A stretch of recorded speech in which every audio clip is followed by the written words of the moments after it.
استجيبوا لربكم من قبل أن يأتي يوم لا مرد له من الله ما لكم من ملجأ يومئذ وما لكم من نكير فإن أعرضوا فما أرسلناك عليهم حفيظا إن عليك إلا البلاغ وإنا إذا أذقنا الإنسان منا رحمة فرح بها وإن تصبهم سيئة بما قدمت أيديهم فإن الإنسان كفور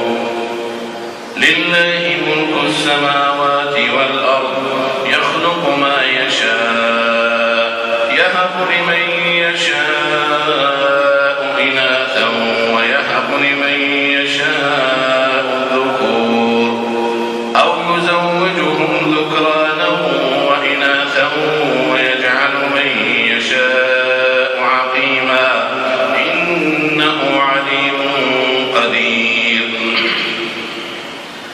وما كان لبشر أن يكلمه الله إلا وحيا أو من وراء حجاب أو يرسل رسولا